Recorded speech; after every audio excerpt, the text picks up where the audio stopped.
Vidya let's learn ચાલો ભણીએ.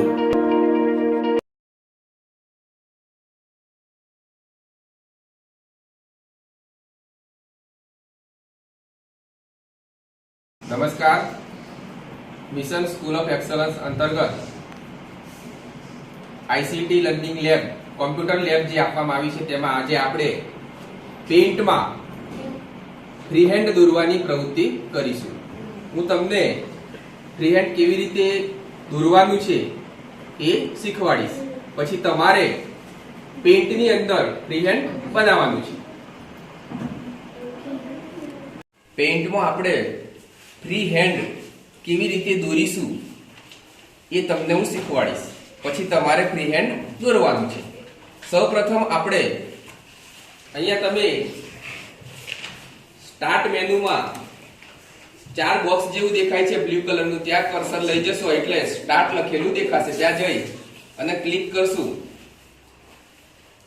પછી જો અહીંયા પેન્ટ દેખાય છે, જો પેન્ટ ના દેખાય તો અહીંયા સર્ચમાં જઈ અને પેઇન્ટ એવું લખવાનું PAINT, તો પેઇન્ટ નીચે દેખાશે. આવી રહી જુઓ, ડબલ ક્લિક કરીશું તો એટલે પેઇન્ટ ખુલશે. હવે આ પેઇન્ટ ની અંદર આપણે ફ્રીહેન્ડ દોરવાનું છે. સૌથી પહેલા આપણે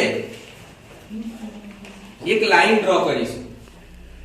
શેપમાં જઈ અને પહેલું જે ઓપ્શન છે અહીંયા જો આ કર્સર તઈ લઈ જાઉં છું તો લાઈન લખેલું આવે છે, એને ક્લિક કરીશું.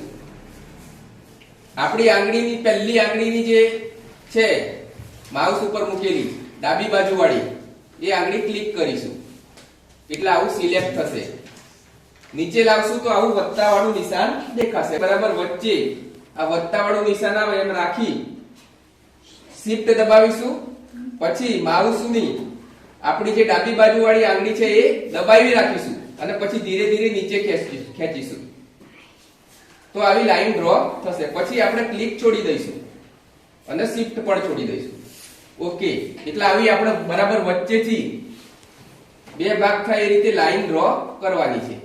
જો ઉપર બી થોડી જગ્યા રાખી છે મેં, નીચે પણ થોડી જગ્યા રાખી છે.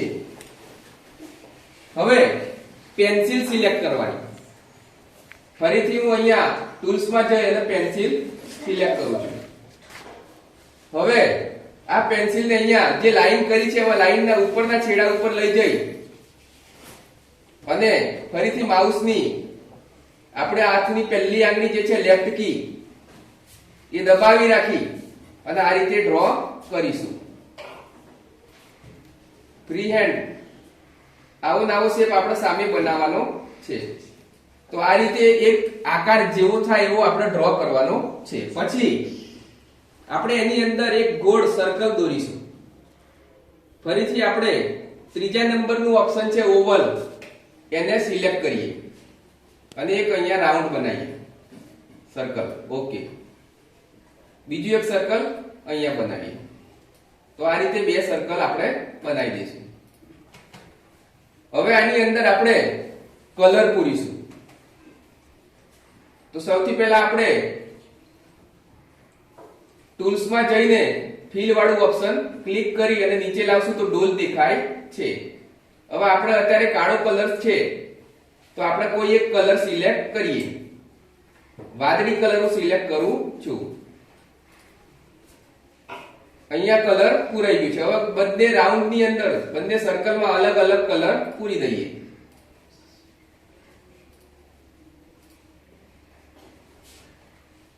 એ નથી પૂરું, આપણો લાલ પૂરવું છે તો લાલ કરી દઈએ. ઓકે, તો આવું આપણે એક બાજુનું ચિત્ર તૈયાર થઈ ગયું છે. ફ્રીહેન્ડમાં જેવું ડાબી બાજુ ચિત્ર હોય એવું ને એવું જમણી બાજુ પણ સરખું ચિત્ર હોય છે. આવું ને આવું ચિત્ર આપણે બાજુમાં કોપી પેસ્ટ કરીને બનાવશું. સૌથી પહેલા સિલેક્શનમાં જવાનું, સિલેક્ટ ક્લિક કરવાનું. પછી આપણા જે ભાગ છે એ ભાગને આપણે સિલેક્ટ કરી લઈએ. સિલેક્ટ કરતી વખતે ખાસ ધ્યાન રાખવાનું, આ જે લાઈન છે આ બહાર ના જવી જોઈએ, બિલકુલ લાઈન ઉપર આવવી જોઈએ.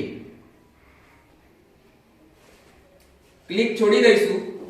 પછી કીબોર્ડમાં કંટ્રોલ દબાવી રાખી અને C દબાવશું.